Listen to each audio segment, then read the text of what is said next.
Hey, with you Evening Story Channel, I post new interesting stories every day. Subscribe and click the bell to not miss it. Clara had long suspected that her husband was cheating on her. His late comings home and constant business trips. It all made her sad.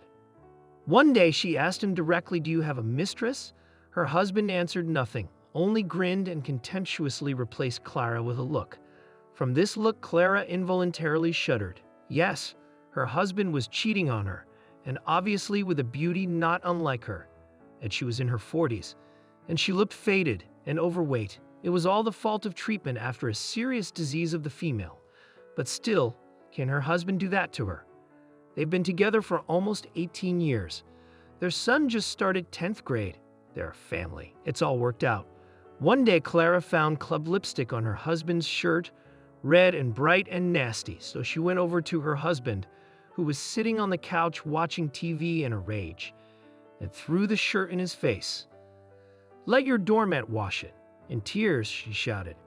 And her husband looked at the shirt, then stood up, walked over to Toma, and angrily said, "You fool, you still have some rights to shake here. Julia, not a doormat. She's a beautiful woman, unlike you, younger and smarter than you. And you're a total dumbass. Oh, so her name is Julia. Finally, a confession, a beautiful woman. She broke into our family. Benjamin, how could you? We've been together for so many years. What do you miss?" she whispered. Clara was shocked by her husband's reaction. He didn't amplify, didn't make excuses, but looked at her with unconcealed aggression. "What am I missing?" he repeated, and then he added, "Have you looked at yourself in the mirror long ago? You look like a hippopotamus." Quietly disgusted, "I'm sick of everything. I'm leaving you." And he immediately started packing, shouting, "What, Clara, nasty, stupid, fat," and she collapsed on the sofa without strength, and only found herself watching Benjamin throwing his things into the suitcase. Tears rolled down her cheeks. The most frustrating thing was that she couldn't say anything to him because of the betrayal, as if she had become absorbent cotton. Her husband had blotted out everything, forgotten everything, and what kind of love they had had. Benjamin came to the city from the remote countryside, studied economics with that student of the Literary Institute. He met her in the library. We were studying for exams nearby. Benjamin asked her something, then we chatted at the bus stop, then started dating, got married. They lived in the apartment Clara got from her late grandmother, a nice 2-bedroom apartment in the center of town with high ceilings. They were happy here. This was where Mike had brought their son after the hospital. Everything was fine, and then suddenly Benjamin, like he's out of his mind. "I'm not claiming the apartment." The husband threw over his shoulder on the way out of the apartment. "I'll explain everything to Mike later." Clara shuddered at those words. How would her son take it all? He is now in the transition age. Emotions are off the charts. It's good that at least this ugly scene he did not see. He was at vacation camp. All night Clara spent without sleep, cried herself sorry, but it was especially hard when she imagined a conversation with her son. Mike loved his father very much, and his betrayal. It hurt him deeply, and in the morning at work in the publishing house, Clara was waiting for another blow. A boss called her into the office and informed her that their organization no longer needed her work as a proofreader. "Clara, you have to understand, we have a reduction in optimization." "I had to make such a difficult choice." Lowering his eyes, said the boss. "How can it be?" "I've been working here for 15 years, exclaimed Clara, "and in all that time I never had a complaint. And as far as I know, those who have recently joined us should be cut down." The boss only sighed heavily and then explained that he wasn't going to fire people, of course. Nancy, the daughter of a big boss in the mayor's office, Clara realized that even if she started to assert her rights, she wouldn't get anywhere. And if they do keep her at the publishing house, it will definitely not give her life. "Don't worry," the boss explained fussily. "There are so many opportunities for proofreaders now. To the editorial office, to go to the library. In the end, you can find a remote job. In the meantime, you can finish your work in peace for 2 weeks." Clara looked at him gloomily and said nothing. She left the office, slamming the door. What library? She's a first-class specialist in her field. That's what she'll be doing in the library, correcting the works of long-established writers. Obviously, the boss just blurted it out without thinking. The main thing for him now was to keep her on the wall. Clara worked for 2 weeks. All this time she was in some kind of prostration, did her work, came home. Machine laid not tasty food, and then lay on the couch, crying. Husband betrayed, no job, what's next? And then Mike arrived, satisfied, happy, burnt out. He really enjoyed the camp. He made new friends there. He had fun. Clara met her son at the bus station. Seeing him, her heart warmed a little. It's all right, they'll get through all the problems. The little boy is around now, after all. Mike, of course, the first thing he asked was why Daddy didn't come to meet him. I'll tell you everything at home, Clara said, and her voice trembled. The son looked at his mother in surprise and frowned. Did the boy realize that something had happened in the family? While he sang songs to the guitar, rocked at discos, and had fun from the heart, Clara did not hide from her son about his father's betrayal. Mike was furious. He wanted to talk to his father immediately. In his 15 years, he was quite determined, and he was going to tell his father everything. How could he hurt his mom? No, Mike didn't think about himself. He could handle it. He's an adult, but his father had no right to do that to his mom. He called Sebastian, but a woman's voice answered. The same Julia, laughing, said that his father was in the shower. If Mike wanted to talk to him, he should call later, or better tomorrow morning, because today they were going to a restaurant for dinner with the bosses. And don't let Sebastian spoil the mood. Mike hung up the phone. He was disgusted to hear the voice of his mistress, his father.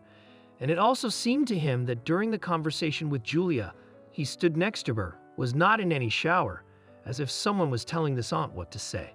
The boy almost burst into tears from resentment, but then pulled himself together and went to his mother. Clara sat idly in the kitchen, looking out the window. Mommy, don't worry. The boy said so. We'll get through everything. After all, you have me, don't you? Clara hugged her son and held back her tears with all her might. Her son must not see her crying. Yes, they'll manage. And Mike decided to go for a bike ride in the park to unwind a little. Clara is relieved and agrees. Let the boy live an ordinary life, not dwell on adult problems. Go, son, but be careful. I'll cook your favorite chicken, she said to him one last time. Mike smiled back. His smile Clara remembered for a long time, so carefree and sweet. Who knew that something terrible would happen next? Mike rode in the park. His thoughts had calmed down a bit. He was practicing some tricks on his bike. There were no people in the park. He could practice on the path. Mike remembered how one of the guys in the camp boasted of complicated tricks, describing how it could be done on a bicycle. Lo and behold, Mike decided to work off some cool moves. He bounced with the bike in the air, turned around, rode backwards, and then he decided to go down the steps leading to the river. Mike didn't realize how it happened. It looked like he'd just fallen. But why did it hurt so much? The guy lost consciousness and did not see passers. By running to his aid, Mike woke up in the hospital, and the first person he saw was his mom. Clara was crying, gently stroking her son's hand. Mom whispered the boy, "I've been here a long time, Sonny." Woke up, wiping his tears, said the woman. "My boy, 3 days. How have you been lying here? Or is everything going to be all right?" Clara fell on her son's hand and kissed each of his fingers. Mike wondered why his mother was crying so much. Clara's heart was breaking with grief, but she tried her best to hold on. When she was told what had happened, she rushed to the hospital. The doctors were frowning, not talking. They didn't give her any prognosis. And then they said that after the first operation, they would need another one, and it would be very expensive. Of course, Clara told her husband what had happened. In response, she heard an angry tirade about not watching her son. "Now treat your son," he declared. "Benjamin, it's $10,000. Complicated limb fractures need expensive plates. Then the surgery itself is expensive." Ignoring his words, Clara replied, "Where am I going to get it?" exclaimed the husband. "Or do you think I'm a millionaire? Benjamin, this is your son, and yours too. By the way, why haven't you been to the hospital yet?" "I have business and a new family." The husband bellowed and hung up. Clara listened to the short beeps and was horrified to realize that her husband had traded his son for some kind of fidget spinner. But putting aside all resentment, forgetting about her own pain, she began to think how to help her son. Surgery was necessary and urgent. If it wasn't done now, the chances of Mike getting back on his feet were nil. Clara tried to borrow money from acquaintances, but no one had that kind of money. So she went to the bank, but now she was unemployed. Who would give her a loan? The only friend, Nicole, realtor, blushing and apologizing, offered one option to sell the apartment. It should be sold. It is registered on you. Thank God your Benjamin has nothing to do with it, she said. There's no other way out. Temechka, I'd lend it to you myself, but you know my situation. Of course, Clara did. Nicole was raising 2 kids on her own, and I didn't bring in much income. Lud, where are Mike and I going to live? Clara was confused. You can squeeze in at my place for the first time. I'll even sign you up, so that there would be no problems when selling the apartment, and I will try to sell the apartment more expensive, so that you then at least a room left, promised Nicole. There was nothing to do, Clara agreed. It was good that Sebastian could be kept out of all this.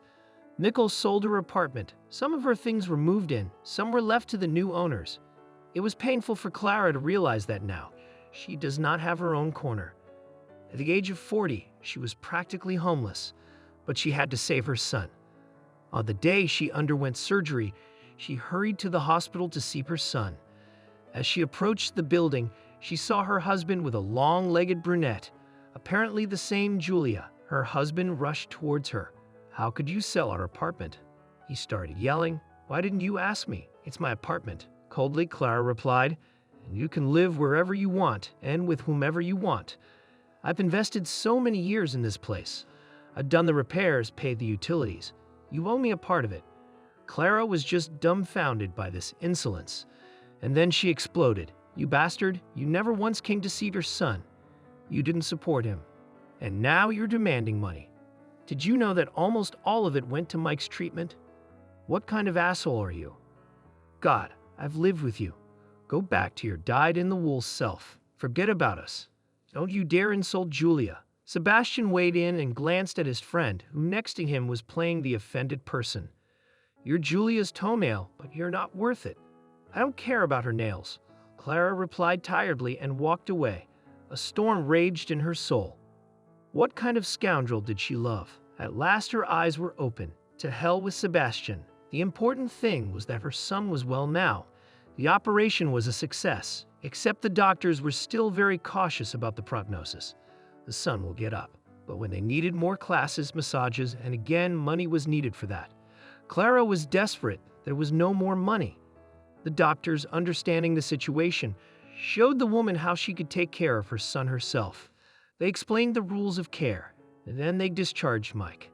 Finding herself in Nicole's apartment with her son in a wheelchair, Clara realized that it was impossible to live like that. At 40 meters, considering it's the 7th floor and the elevator doesn't always work. How's she gonna walk Mike? The boy's been sullen since the hospital, not talking. He was taking his trauma pretty hard. Never asked about his father. He realized he'd abandoned him. Nicole never once hinted that Clara and her son were pushing them out. But it was unbearable to live like this. Clara asked her to find a room with her son, but all the options were not very good. The neighbors are violent or high and without an elevator. I already agreed to move to the country one day, Clara admitted to Nicole. Is there an option? Unexpectedly answered her friend. I did not offer you afraid to offend. But since you yourself say the house is 100 kilometers from the city, the village is normal, not abandoned. The house is old, of course, but the stove is intact. The windows are not broken. The roof does not leak. It's my dead aunt's house. I'll make a deal with her kids. It'll be a bargain, and you and Mike will have enough to live on. So are you going to go see it? I'm not going. I'll take it. I trust you. Thank you. Her friend smiled tiredly at Clara. She didn't have the energy for all the traveling. She just wanted to settle down somewhere, that's all. Mike was indifferent to the impending move. He was not interested in anything lately. The guy withdrew into himself. He thought his life was over and he was forever confined to that damn wheelchair. Clara tried to cheer up her son, telling him about the fresh air and nature in the countryside. Will you study remotely? She said. I found out it's possible, and you'll find friends there, I'm sure. Why? The son answered indifferently. Who would be interested in socializing with an invalid? Don't say that, son. You'll get up. You'll definitely get up. We're doing it. We're massaging. It'll help. The main thing is that the operation was on time. Mike just shook his head. Yeah, he felt sorry for his mom. He saw how hard she was trying, but he felt even more sorry for himself. It was not uncommon to hear Clara's sobs at night. Her heart was tearing with pain. She realized that in the village there would be even less chance of getting a leg up. But medicine was there, but she had no other option. And so, after all the issues with the sale were settled, Clara and her son moved to the village. Just as Nicole had said, the cottage was old, but it was still intact. Clara wondered for a moment if she had made the right decision. Then she sighed and rolled the stroller with her son to the front door. The cab driver helped to bring the things in and drove off. Surprisingly, inside the house turned out to be more habitable. There was all the furniture, though simple. There was no dust anywhere. Nicole's relatives must have cleaned it all up. Clara decided, settling her son in the small room on the sofa. She began to paint things. Mike was silent. After the city apartment, it was a shock for him to find himself in such conditions. And Clara herself, who had grown up in the city, was not comfortable. It was evening in September, and it was getting dark fast. Clara decided that she would explore the house tomorrow, but tonight they had a little snack. She and her son fell asleep in the new place. Clara was awakened by a noise, and she didn't immediately realize where it was coming from. She listened. It sounded like mice coming from the pantry. Are they really that loud? Mike woke up too.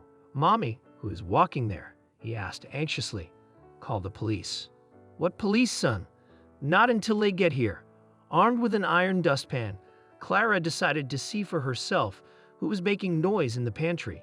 She quietly went out into the hallway and turned on the light. Then she looked at the person across the hall. It was a girl about 15 years her son's age, dressed in some kind of old jacket, a tattered robe peeking out from under it, hair carelessly gathered into a ponytail. The girl looked fearfully at her mistress. Who are you?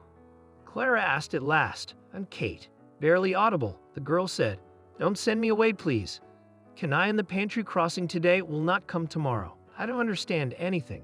Where do you live? Where are your parents? Mike, I'm worried about my mom. He was able to move into the stroller for the first time on his own and also appeared in the doorway. The girl, seeing the guy in the stroller, embarrassed, turned pale. Excuse me, I'll go. I'm sorry to bother you, she mumbled. It's worth it, Clara commanded. Let's go to the kitchen and have some tea. You can tell me what you've been doing here. And then blushing and embarrassed, Kate said that since spring she had often come to this house. She slept here. The thing is that her mom died last winter from a serious illness. The girl was left to live with her stepfather. And the latter, without a woman's suburb, got drunk and went on a bender. At night, he made such a noise in the house that Kate was not comfortable. So she looked for this little house in the pantry. There was another door. That's how Kate got in, cleaned up the place, almost like a landlady. She'd heard from the villagers that some city woman had bought the house, but she'd hoped she wouldn't be moving in for a while. That's not what happened. That night, her stepfather went crazy. He started drinking at first, then he started barging into her room. Kate ran away and decided to sleep quietly in the pantry of the house she already inhabited in the dark and accidentally knocked over a bucket. The horror. She shook her head. Clara, how do you live like this? You have no more relatives. No one. Kate sighed. I'm not going to the orphanage. Okay. Sorry, I have to go. Stay with us. Suddenly Mike offered her and looked at her mom. There's 3 rooms in the house. There's room for someone. Clara agreed, nodding in response. Kate looked at her mother and son confusedly. Then she smiled gratefully. For the morning, Kate left for school. Clara also went there to clarify about her son's distance learning, at the same time to find out about the girl. Headmistress said Kate was a good girl. Too bad she's in foster care. No one's reported the stepfather's behavior yet, but I guess we'll have to. Let her stay with us for a while, Clara suggested it. The headmistress was surprised, but agreed. And so Kate stayed at Clara's house. Her stepfather didn't care. It was as if he didn't notice that the girl didn't live with him. He just drank and partied. Then, the guardianship office came to take Kate away.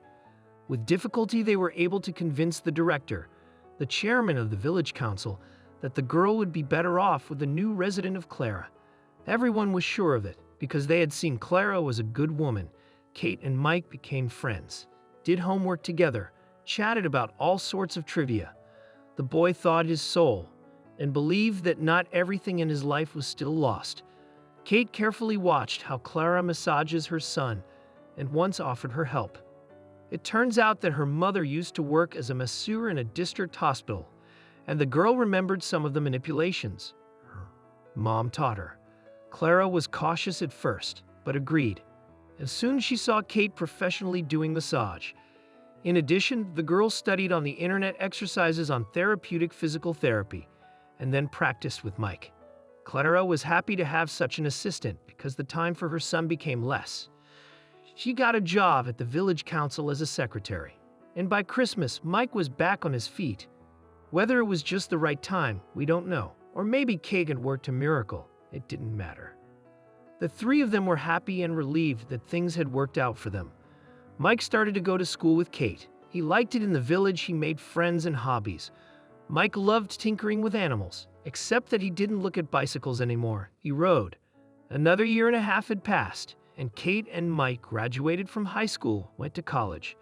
Mike realized his dream. He went to vet school, and Kate became a medical student. They both visit Clara often, and the woman is happily looking forward to their meetings. And lately, she has begun to notice that Mike and Kate seem to be in love, and Clara's husband has recently come forward, writing from prison. Turns out his mistress set him up. Sebastian was charged with grand fraud and jailed for 4 years. Now he's in the zone, waiting for Clara to bring him the package. She's still his wife, and Clara really during all the events forgot about the divorce. But after Sebastian's letter, she decided not to delay, filed the papers. Nothing connects her with her husband anymore, and Mike agrees with her.